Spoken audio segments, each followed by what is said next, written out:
था कि जैसे कि डेवलपमेंट करूँ या डीएसए करूँ या फिर दोनों साथ में करूँ, तो कुछ भी नहीं हो पा रहा था। उस टाइम पे बहुत ज़्यादा कन्फ्यूजन था।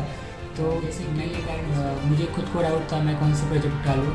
तो मुझे ये लगा कि हर डोमेन में से मैं एक प्रोजेक्ट डालना चाहिए, और रेज्यूमे में भी बहुत कम जगह होती है अगर 1 पेज रेज्यूमे आप बनाओ।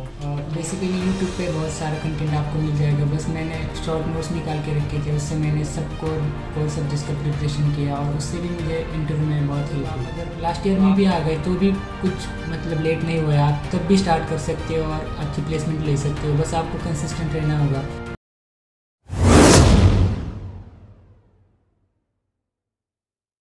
बात करते हैं आकाश के साथ कि उसने कैसे प्रिपरेशन की उसके कैंपस ड्राइव के लिए। तो मिलते हैं आकाश के साथ। हाय आकाश। हाय आदित्य। तो आकाश, जरा अपने ऑडियंस को जरा खुद का इंट्रोडक्शन देना एक बार। Yes, my name is Akash. I am from Nasik. I'm studying in VIT College of Engineering. और रिसेंटली मेरा RNS टेक्नोलॉजीज में प्लेसमेंट हुआ था। RNS टेक्नोलॉजी ने जून में हमारे कैंपस को विज़िट किया था ड्राइव के लिए, तो उसमें मेरा इंटर्नशिप के लिए सिलेक्शन हो गया है। अच्छा, कॉन्ग्रेचुलेशंस आकाश। Thank you. तो आकाश, आपने कैसे प्रिपरेशन किया था इस कैंपस ड्राइव के लिए? तो अभी कॉलेज के अंदर बहुत सारी कंपनियां आ रही है, तो आपने उसके लिए कैसे प्रिपरेशन किया था? सो मैंने जैसे सब करते वैसे ही प्रिपरेशन किया। DSA, SQL, OOP के कंसेप्ट क्लियर किए, और SQL के लिए प्रैक्टिस भी लगती है, इसलिए मैंने हैकररैंक प्लेटफॉर्म यूज़ करके वहाँ पे प्रैक्टिस भी की। और DSA के लिए पहले GFG, उसके बाद लीड कोड पे प्रिपरेशन किया। अच्छा, तो आपने GFG, लीड कोड ऐसे वेरियस प्लेटफॉर्म्स के ऊपर कोडिंग की है, राइट? यस। तो आपने कितने क्वेश्चन ऐसे स्पेसिफिक करके रखे हैं कि इतने आपने किया है, मतलब ऐसे? तो बेसिकली मैंने सभी टॉपिक्स पे 5 to 10 क्वेश्चंस करने का अटेम्प्ट किया। तो ऐसे करके मेरे GFG पे 100 और लीड कोड पे 110 क्वेश्चंस हो गए। सो इससे मुझे प्लेसमेंट में भी बहुत हेल्प हुई। अच्छा, तो क्वेश्चंस, DSA क्वेश्चंस यहाँ पे जरूरी होते हैं प्लेसमेंट के लिए। तो ओके, देन आपने कोर सब्जेक्ट्स को कहाँ से प्रिपेयर किया है? ऐसे कोई स्पेसिफिक स्टडी मटेरियल आपके पास था और आप किसी रिसोर्सेस के पास गए थे, ऐसा कुछ है आपके पास? मैंने कोर सब्जेक्ट का प्रिपरेशन अपने नोट्स से किया था, और बेसिकली यूट्यूब पे बहुत सारा कंटेंट आपको मिल जाएगा, बस मैंने शॉर्ट नोट्स निकाल के रखे थे, उससे मैंने सब कोर सब्जेक्ट्स का प्रिपरेशन किया, और उससे भी मुझे इंटरव्यू में बहुत हेल्प हुई। तो आप कब से प्रिपरेशन करते आ रहे हो अभी, मतलब अभी? अभी मैंने बस 4 to 5 मंथ के प्रिपरेशन से अभी ये प्लेसमेंट क्रैक की है। अच्छा, तो मतलब कैसा डाउट रहता है ना कि अपन कैंपस ड्राइव के लिए बैठे तो डेवलपमेंट भी करना होता है और कॉम्पिटिटिव प्रोग्रामिंग भी करनी होती है, तो आपने उसको कैसे मैनेज किया अपने स्टडीज़ के अंदर? सो आदित्य, ये बहुत ही अच्छा सवाल है। मुझे भी बहुत कन्फ्यूजन था जब मैं 3rd ईयर में था कि जैसे कि डेवलपमेंट करूँ या DSA करूँ या फिर दोनों साथ में करूँ, तो कुछ भी नहीं हो पा रहा था। उस टाइम पे बहुत ज़्यादा कन्फ्यूजन था। तो मैंने गाइडेंस लिया अपने मेंटर से और फ्रेंड से। उन्होंने कहा कि 30% DSA करो और 70% डेवलपमेंट करो फॉर द फर्स्ट 3 मंथ्स, और उसके बाद 2 मंथ में उल्टा कर दो। 70% आप DSA स्टार्ट कर दो और 30% डेवलपमेंट कर दो। इससे आपका दोनों हो जाएगा 5 मंथ्स के अंदर अंदर। अच्छा, तो इस फार्मूला से आप डेवलपमेंट भी कर सकते हो और कॉम्पिटिटिव प्रोग्रामिंग भी कर सकते हो। ये बहुत इंटरेस्टिंग था। आपके माध्यम से सभी ऑडियंस को पता चला है कि डेवलपमेंट भी करना होती है अपन जब प्लेसमेंट के लिए बैठते तब, क्योंकि डेवलपमेंट एट द एंड आपको हेल्प करने वाली है अपने इंटरव्यूज़ के अंदर। तो आपने प्रोजेक्ट्स भी किए होंगे अपने कोर्स के अंदर, तो कोई प्रोजेक्ट के बारे में बता सकते हो आप थोड़ा आपके?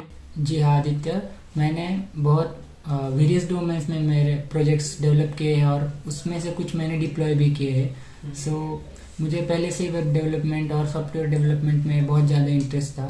तो इसलिए मैंने सॉफ्टवेयर डेवलपमेंट में जावा में बहुत सारे GUI बेस्ड प्रोजेक्ट किए, जैसे कि payroll management system, salary slip generator, और CV जनरेटर, रेज्यूमे जनरेटर, और ये सब प्रोजेक्ट मैंने नेटबीन्स आईडी के हेल्प से किए।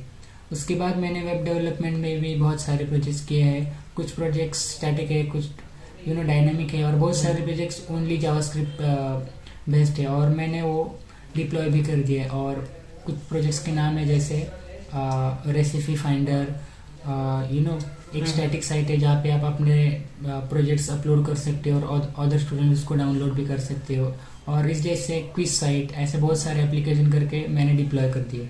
अच्छा, तो मतलब आपने अच्छे खासे प्रोजेक्ट करके रखे हैं डेवलपमेंट के अंदर। तो आपने कुछ एमएल वगैरह किया था आपके कोर्स के अंदर, कि खाली डेवलपमेंट मतलब वेब डेवलपमेंट का ही किया आपने? सो मुझे बेसिकली वेब डेवलपमेंट और सॉफ्टवेयर डेवलपमेंट में बहुत ज़्यादा इंटरेस्ट था, फिर भी मैंने वो मशीन लर्निंग और डेटा साइंस ये फील्ड एक्सप्लोर करने के लिए रखी है। मैंने उसमें एक प्रोजेक्ट भी किया है, और वो उस प्रोजेक्ट का नाम है TSP using RNN, travelling salesman problem solution using recurrent neural network. लेकिन अभी भी मैं मशीन लर्निंग को मतलब सीख ही रहा हूँ, इसलिए मैं उस प्रोजेक्ट के बारे में ज़्यादा बात नहीं करूँगा। Okay, okay. तो आपने एमएल भी एक्सप्लोर किया है और वेब डेवलपमेंट के अंदर भी आपने अच्छे खासे प्रोजेक्ट करके रखे हैं। ओके, तो ये हुई पूरी प्रोजेक्ट्स के बारे में। तो ये आप में से इनमें से कौन से प्रोजेक्ट्स को आपने डाला है अपने रिज्यूमे के अंदर? हाँ, ये बहुत ही अच्छा क्वेश्चन पूछा है आपने आदित्य।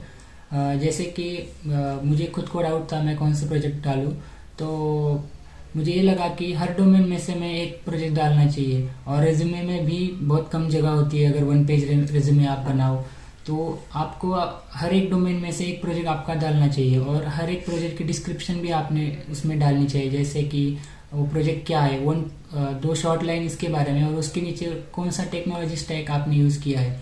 मुझे सच में ये चीज़ों से बहुत हेल्प हुई इंटरव्यू में, क्योंकि उन्होंने जब मेरा रिज्यूमे देखा तो उनको खुद क्लियर हो गया कि मैंने कैसे कैसे डेवलपमेंट किया है। हाँ, तो एक्चुअली वही कन्फ्यूजन होता है कि कौन से प्रोजेक्ट हमें डालने हैं रिज्यूमे के अंदर। कई लोगों को पता नहीं होता कि रिज्यूमे के लिए अंदर कौन से प्रोजेक्ट डालने होते हैं वेरियस डोमेन्स के। वो खाली वेब डेवलपमेंट की डाल देते हैं, तो वो उससे इंप्रेशन डाउन हो जाता है। तो ये बहुत अच्छी बात बताई आपने ऑडियंस को आपने। तो ये अपने रिज्यूमे के अंदर आपने जो मेंशन किया कि ये प्रोजेक्ट आपने डाले, तो थोड़ा बात करते हैं आपके इंटरव्यूज़ के बारे में, जो कि आपने अभी बोला इंटरव्यूज़ हुए थे आपके। तो आपके इंटरव्यूज़ के अंदर आपको क्या क्या पूछा गया था? जैसे कि क्वेश्चन डे से क्वेश्चंस हो गए, कोर क्वेश्चंस हो गए, तो वो ज़रा बताना। मेरा इंटरव्यू हुआ था RNS टेक्नोलॉजी कंपनी में, और वो company basically cyber security based company है। तो उस इंटरव्यू में मेरे सामने 5 लोगों का पैनल था, और 2 HR छोड़ के 3 लोग उनके डोमेन के एक्सपर्ट थे। तो मुझे वैरायटी ऑफ क्वेश्चंस पूछे गए, जैसे कि SQL के बारे में और जॉइंस के बारे में। उसके बाद साइबर सिक्योरिटी के थियरी क्वेश्चंस भी पूछे गए, what is authorisation, authentication, MFA, and आप ऐसा है तो ऐसे कैसे करोगे। बहुत सारे इंट्यूटिव क्वेश्चंस भी पूछे गए। तो आपको हर तरह से रेडी रहना होगा। जो कंपनी का डोमेन है आपको उसमें ज़्यादा प्रिपेयर करना पड़ेगा। अच्छा, तो साइबर सिक्योरिटी की ये कंपनी थी, तो इसके लिए कुछ स्पेशल नेटवर्किंग वगैरह कुछ ज़्यादा पूछे आपको? बेसिकली ये प्योर साइबर सिक्योरिटी थी, इसलिए उन्होंने नेटवर्क सिक्योरिटी के बारे में कुछ नहीं पूछा। अच्छा, तो मतलब आपको एसक्यूएल के बारे में ज़्यादा पूछा गया, डेटाबेसेस के बारे में, राइट? हाँ, वो ज़्यादा पूछा। अच्छा, तो आपके इंटरव्यूज़ के अंदर कुछ डे से क्वेश्चंस के ऊपर आपको मतलब कई लोगों का क्वेश्चन रहता है कि आपको क्वेश्चन लिखने को बोला है पेन पेपर पे ऊपर, कि खाली लॉजिक बताना होता है। ये बहुत लोगों का क्वेश्चन रहता है, तो आपको कैसे था? देखो, ये मुझे भी क्वेश्चन था कि मतलब बहुत ज़्यादा मैं इससे डर गया था कि मुझे अगर क्वेश्चन सॉल्व करने को दिया और मुझे नहीं आया तो क्या होगा। लेकिन आपको देखना पड़ेगा कंपनी का स्केल कितना बड़ा है, अगर स्टार्टअप है या फिर मिड कैप कंपनी है, और या फिर टेक जाइंट है, तो उसके हिसाब से आपके इंटरव्यू होंगे। तो फॉर्चुनेटली मुझे कोई भी DSA क्वेश्चन नहीं दिया, क्योंकि उनको साइबर सिक्योरिटी और कोई भी एक प्रोग्रामिंग लैंग्वेज में स्ट्रेंथ होनी चाहिए कैंडिडेट की, उनको ये सब चाहिए था, और उन्होंने वो सब क्वेश्चंस मुझे पूछे थे। अच्छा, तो मतलब आपको कोर्स सब्जेक्ट के ऊपर ज़्यादा क्वेश्चंस आए, राइट? तो आप मतलब आप कौन सी लैंग्वेज यूज़ करते हैं कोडिंग के लिए वैसे? तो बेसिकली मैं आई एम जावा गाय, तो मैं जावा को ही प्रेफर करता हूँ। लेकिन कोई टाइम पे मैं पाइथन भी यूज़ कर लेता हूँ, क्योंकि पाइथन में कोड शॉर्टर होता है। तो आपने जावा बोला, तो जावा आपने चूज़ कैसे किया? क्योंकि सब फर्स्ट ईयर में क्या होता है कि अपने को बहुत सारे ऑप्शंस रहते हैं, C++, सी, जावा, पाइथन, तो इसमें से आपने जावा ही क्यों चुना? ऐसा कोई स्पेसिफिक रीज़न है आपके पास? जी बिल्कुल, C++ और जावा ये दोनों ही बहुत पोटेंशियल है, दोनों ही लैंग्वेजेस में। ऐसी कोई भी चीज़ नहीं है जो आप जावा में कर सको और C++ में ना कर सको। लेकिन जब मैंने डिप्लोमा कर रहा था तो C++ में मैंने कोडिंग की बहुत सारी, उसके बाद जावा पे शिफ्ट हुआ, तो मुझे ऐसा लगा जावा में जो पॉइंटर्स नहीं है उससे बहुत ज़्यादा बेनिफिट होता है कोडिंग करने में। और एक बार आपको जावा के सिंटैक्स के ऊपर हाथ बैठ गया तो बहुत सारी चीज़ें जावा में ज़्यादा डायनामिक है, एज कम्पेयर टू C++। और जावा में कम एंगुलर ब्रैकेट्स यूज़ करना पड़ता है। वो वह C++ में अगर आप STL में घुस गए तो आप तो फिर एंगुलर ब्रैकेट में ही खेलना पड़ेगा। और C++ में कुछ चीज़ें जावा से अच्छी है, जैसे आप इनपुट एक ही लाइन से ले सकते हो, लेकिन वो जावा का डाउन साइड है, आपको एक तो ऑब्जेक्ट क्लास इंपोर्ट करके ऑब्जेक्ट क्रिएट करना पड़ेगा। तो अपना अपना नज़रिया है, आपको जो भी लैंग्वेज इजी लगे आप उस पर जा सकते हो। तो ऐसा कोई स्पेसिफिक रीज़न नहीं है कि आप अगर आपको लगे कि जावा अच्छी है तो जावा के अंदर भी आप कोडिंग कर सकते हो, या तो फिर C++ भी अच्छी है, क्योंकि C++ भी अभी बहुत सारे सॉफ्टवेयर्स के अंदर यूज़ होती है, तो वो भी आप यूज़ कर सकते हो। क्योंकि लॉजिक ही इम्पॉर्टेंट है, यहाँ का जो सिंटैक्स है वो आप सीख सकते हो आगे जाके, बट लॉजिक बिल्डिंग यहाँ पर इम्पॉर्टेंट है, राइट? ये बहुत अच्छी बात कही, और यही बात इंटरव्यूअर को भी चाहिए होती है कि आपका लॉजिक पक्का होना चाहिए। और मुझे ये लगता है मेरा लॉजिक वहाँ पे क्लियर था, मुझे क्या करना था, तो इसलिए शायद मेरा सिलेक्शन हुआ। हाँ, तो आपकी प्रिपरेशन यहाँ पर रंग लाई है आकाश। तो मुझे बस ये बोलना था कि HR के अंदर आपको क्या क्या क्वेश्चंस पूछे गए थे, क्योंकि HR राउंड हुआ था आपका? जी हाँ, मुझे लगता है मेरे सिलेक्शन के लिए HR राउंड या फिर HR क्वेश्चंस बहुत इंपॉर्टेंट थे, क्योंकि देयर वर 2 गाइज, एक HR मैनेजर और एक टैलेंट एक्विजिशन मैनेजर था। तो मुझे दोनों ने बारी बारी करके बहुत सारे HR क्वेश्चंस पूछे। तो पहले तो मेरा फैमिली बैकग्राउंड पूछा, उसके बाद वह पूछा कि आपको कुछ लगता है कि आपको कुछ रिस्पॉन्सिबिलिटी है, तो मैंने वो भी सच बता दिया कि मैं घर में बड़ा हूँ तो है। उसके बाद मुझे पूछा आपका एम्बिशन क्या है, तो मैंने थोड़ी देर सोच के बताया उनको कि मेरा एम्बिशन क्या है। उसके बाद फिर से एक क्विक क्वेश्चन पूछा कि तो फिर आपका शॉर्ट टर्म और लॉन्ग टर्म गोल क्या है। तो अभी तो मैं कंफ्यूज हो गया कि मैंने एम्बिशन में सब कुछ बता दिया, तो मैंने फिर भी कुछ अलग बता दिया। और उसके बाद भी HR ने फिर से एक क्वेश्चन पूछा, तो फिर आपकी एस्पिरेशन क्या है। तो ये बहुत ट्रिकी था मेरे लिए वहाँ पे, लेकिन मैंने कर दिया वो, और शायद उनको पसंद आ गया। अच्छा, तो मतलब वो आपका प्रेजेंस ऑफ माइंड चेक करते हैं एक्चुअली। HR का काम ही होता है वो कि प्रेजेंस ऑफ माइंड चेक करना, कि आप कैसे सिचुएशन को हैंडल करते हो। कुछ सिनारियो टाइप में ऐसे कोई क्वेश्चन दिए गए थे आपको HR के अंदर? सिनारियो तो नहीं, क्योंकि टाइम बहुत कम था और स्टूडेंट बहुत ज़्यादा, इसलिए सिनारियो बेस्ड तो कोई क्वेश्चन नहीं पूछा। अच्छा, तो कितने मिनट चला था आपका इंटरव्यू? मेरा इंटरव्यू 25 मिनट्स चला था। अच्छा, तो अच्छा खासा टाइम है ये भी। तो बहुत बढ़िया आकाश, तो अपने ऑडियंस के लिए कुछ मैसेज देना चाहोगे यहाँ पर कि उनको कैसे प्रिपरेशन करना है? अब तो कैंपस शुरू हो चुका है 3rd ईयर 2nd ईयर के बच्चे के लिए, अब ये प्रिपरेशन का टाइम है पूरा, तो उनके लिए कुछ एडवाइस आप देना चाहते हो यहाँ पर अपने ऑडियंस को? एडवाइस तो ये, अगर कन्फ्यूजन है तो किसी से मिल लो, अपने प्रोफेसर टीचर से एडवाइस लो या फिर सीनियर से एडवाइस लो।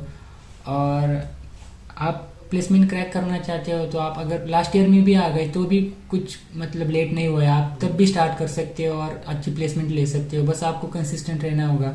और अगर आपको टेक्निकल स्किल सीखना चाहते हो तो आप डेफिनेटली आदित्य के चैनल को फॉलो कर सकते हो, मैं तो यही एडवाइस दूंगा। यार थैंक यू आकाश। तो मैं भी यहाँ पर ऊप्स के सीरीज़ को डाला हूँ, अगर आप इंटरेस्टेड हो तो एक बार ज़रूर देख लेना, सब्सक्राइब कर देना चैनल को अपने। तो बहुत बढ़िया आकाश, आपके साथ बात करके बहुत मज़ा आया आज। बहुत लोगों को नया नया सीखने को मिला यहाँ पर, बहुत लोगों को यहाँ पर कंसेप्ट क्लियर हो चुका है कि कैसे प्रिपरेशन करना है, यहाँ पर क्या क्या DSA, कितना DSA यहाँ पर इंपॉर्टेंट होता है, कितना कोर सब्जेक्ट्स को आपको प्रिपेयर करना है और कैसे प्रिपेयर करना है, इन सब तमाम चीज़ों के बारे में डिस्कस किया आज इस वीडियो के अंदर। आई होप आपको अच्छा लगा होगा। तो वंस अगेन थैंक यू आकाश हमारे साथ ज्वाइन होने के लिए और अपने जो पूरा एक्सपीरियंस था इंटरव्यू का वो शेयर करने के लिए। Thank you.